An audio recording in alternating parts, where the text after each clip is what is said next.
राहुल अपनी साली जानवी से जाने की इजाज़त ले ही रहा था कि उसने राहुल के गले में अपनी दोनों बाहें डाल दी और उसे अपने ऊपर खींच लिया। फिर वो ये कहते हुए ज़ोरों से उसे भींचते हुए बोली, इतनी जल्दी भी क्या है जीजा जी, सारी रात तो अपनी ही है। आखिर इसी के लिए तो मैंने पेट दर्द होने का बहाना किया था, ताकि सारी रात तुम मेरी।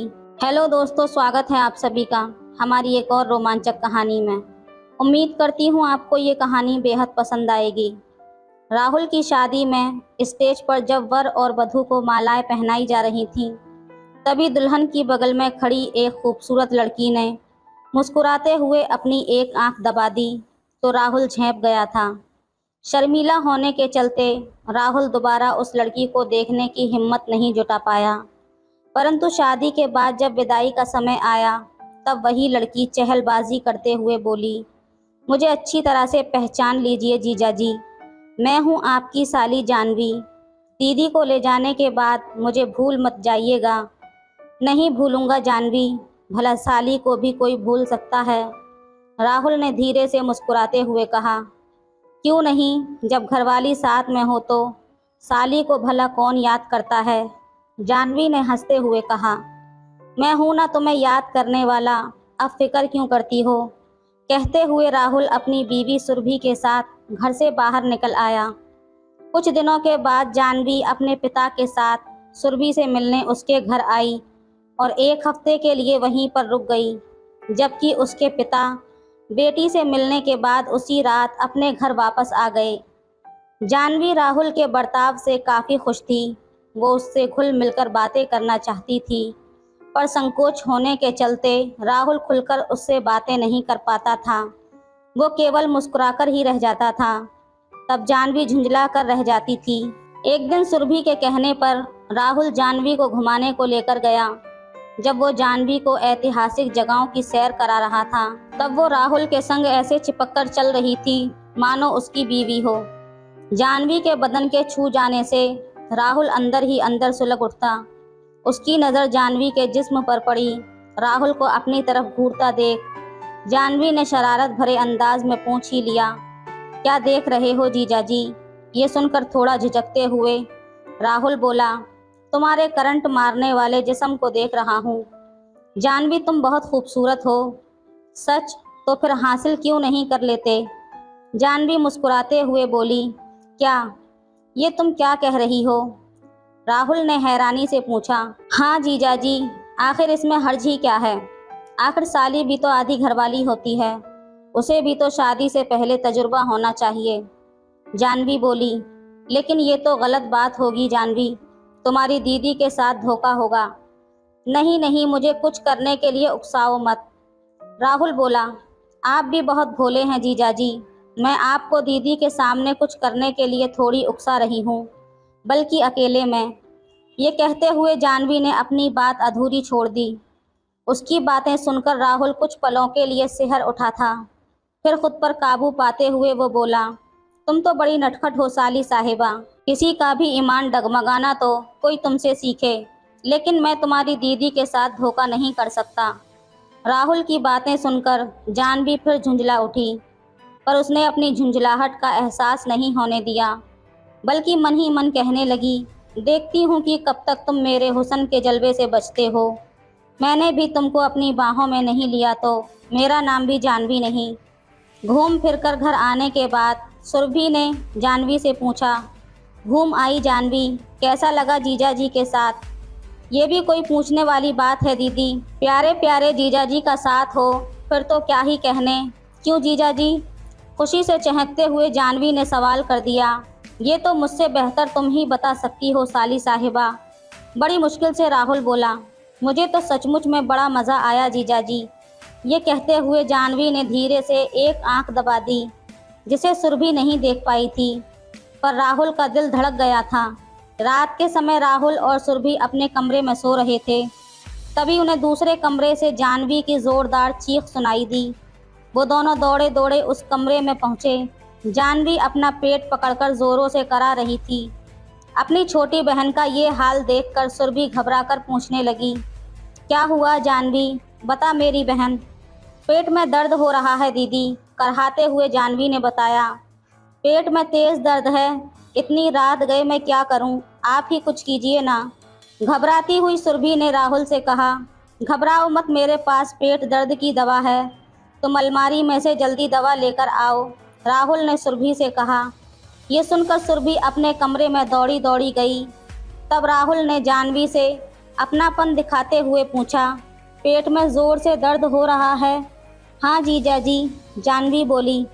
तो फिर घबराओ मत, दवा खाते ही दर्द ठीक हो जाएगा, थोड़ा हौसला रखो, हिम्मत बांधते हुए राहुल ने कहा। थोड़ी ही देर में सुरभि दवा ले आई और अपने हाथों से जानवी को खिला दी। फिर भी वो करहा रही थी। चूँकि रात काफ़ी हो गई थी, इसलिए राहुल ने सुरभि से कहा कि तुम जाकर सो जाओ, मैं जानवी की देखभाल करूँगा। पहले तो सुरभि अपनी बहन को छोड़कर जाने के लिए तैयार नहीं हुई, लेकिन राहुल के समझाने पर वो सोने के लिए चली गई।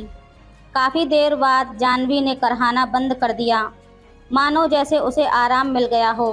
तब राहुल ने सोचा कि उससे कहकर वो भी अपने कमरे में सोने के लिए चला जाए।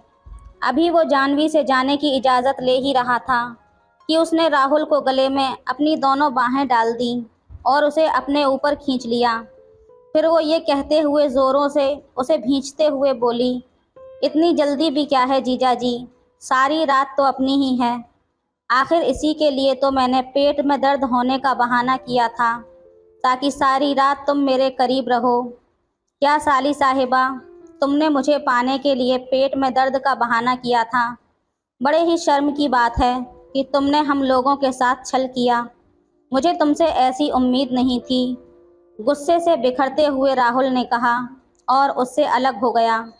तो फिर मुझसे कैसी उम्मीद थी जीजा जी, आप भी बच्चों जैसी बातें कर रहे हैं, लेकिन मेरी बेचैनी नहीं समझ रहे। मैं आपके लिए कितना तरस रही हूँ, पर आप कुछ नहीं समझते। साली पर भी तो कुछ जिम्मेदारी होती है आपकी। आप क्या चाहते हैं जीजा जी, क्या मैं यहाँ से बिना प्यार के ही वापस चली जाऊँ? थोड़ा झुंझलाते हुए जानवी बोली। तुम्हारे मुंह से ये बातें अच्छी नहीं लगती जानवी, मैं तुम्हारा जीजा हूँ तो क्या हुआ, उम्र में तो बड़ा हूँ, कम से कम इसका तो लिहाज करो, क्यों मुझे मुसीबत में डालती हो? ये कहते हुए राहुल दरवाजे की तरफ देखने लगा कि कहीं सुरभि तो नहीं आ गई, लेकिन सुरभि दरवाजे की ओट में खड़ी होकर दोनों की बातें ध्यान से सुन रही थी। उसे यकीन ही नहीं हो रहा था कि उसकी छोटी बहन इस तरह की हरकत भी कर सकती है।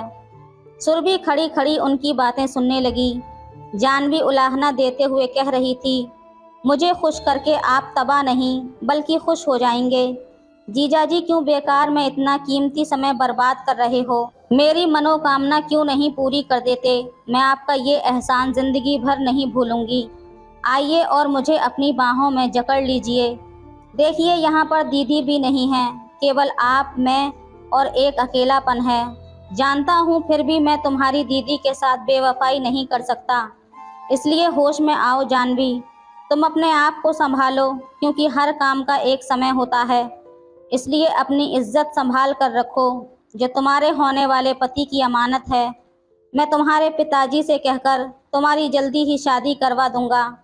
ये सब समझाते हुए राहुल ने कहा, शादी के बारे में जीजाजी बाद में सोचा जाएगा, पहले आप मुझे अपनी बाहों में तो ले लीजिए, देखते नहीं कि मेरा अंग अंग टूट रहा है। ये कहते हुए जानवी एक बार फिर राहुल से लिपट गई। राहुल ने गुस्से में उसके गाल पर एक ज़ोरदार तमाचा जड़ दिया और बोला, कितने भरोसे से तुम्हारे पिताजी ने तुम्हें हमारे पास छोड़ा है और मैं उनका भरोसा तोड़ दूं? तुम्हारी दीदी भी मुझ पर कितना भरोसा करती है, मैं उसका भी भरोसा तोड़ दूं? नहीं, मैं ऐसा हरगिज़ नहीं कर सकता। हाँ, तुम्हारे संग हंसी मजाक और छेड़छाड़ कर सकता हूँ, लेकिन ये भी एक हद तक ही। खैर, रात बहुत हो चुकी है, अब सो जाओ, पर अपने इस जीजाजी को माफ़ करना, क्योंकि मैंने तुम पर हाथ उठाया है। रुंधे गले से राहुल ने कहा और वहाँ से जाने लगा। तभी जानवी राहुल का हाथ पकड़कर रोते हुए कहने लगी, माफ़ी तो आपको नहीं बल्कि मुझे मांगनी चाहिए जीजाजी, क्योंकि मुझे गलतफहमी थी। मैंने अपनी सहेलियों से सुन रखा था कि जीजा साली के रिश्तों में सब कुछ जायज़ होता है, लेकिन आपके नेक इरादे देखकर अब मुझे एहसास हुआ है कि मैं ही गलत थी। अपनी इन हरकतों के लिए मैं बहुत शर्मिंदा हूँ कि मैंने आपको बहकाने की कोशिश की। पता नहीं कैसे मैं इतनी बेशर्म हो गई थी। क्या आप अपनी इस साली को माफ़ नहीं करेंगे? जीजा जी, ये कहकर जाह्नवी ने अपना सिर झुका लिया। क्यों नहीं माफ़ करूँगा? माफ़ तो अपनों को ही किया जाता है, और फिर तुम तो मेरी साली हो। ये कहते हुए राहुल ने प्यार से उसके सर पर हाथ फेर दिया। राहुल सोने के लिए जाह्नवी के कमरे से निकलकर अपने कमरे की ओर चल दिया। उससे पहले ही सुरभि कमरे में पहुंचकर पलंग पर ऐसे सो गई जैसे कुछ जानती ही ना हो, लेकिन उसे अपने पति पर गर्व ज़रूर हो रहा था कि वो बहकने वाला इंसान नहीं बल्कि सही रास्ता दिखाने वाला इंसान है। अगले दिन सुबह जाह्नवी काफ़ी खुश नज़र आ रही थी। उसने चहकते हुए सुरभि से कहा, दीदी अब मैं घर जाना चाहती हूँ क्योंकि मेरी पढ़ाई का बहुत नुकसान हो रहा है। क्यों जीजा जी, मुझे घर छोड़कर आओगे ना? राहुल ने मुस्कुराते हुए कहा। हाँ हाँ, क्यों नहीं जीजा, अपनी साली की हर बात का ख्याल नहीं रखेगा तो और कौन रखेगा? मैं तुम्हें घर छोड़कर आऊँगा। उन दोनों की बातें सुनकर सुरभि सोचने लगी कि क्या ये कल वाली वही जाह्नवी है या फिर कोई और। तो दोस्तों, और कोई राहुल की तरह तो नहीं होता, इसलिए हमें खुद अपने रिश्तों की पवित्रता को बनाए रखना है ताकि ये ख़राब ना हो। तो दोस्तों, ये थी आज की कहानी। आपको कैसी लगी हमें कमेंट में ज़रूर बताएं। वीडियो अच्छी लगे तो लाइक करें, शेयर करें, सब्सक्राइब करें। धन्यवाद। टाइप करें।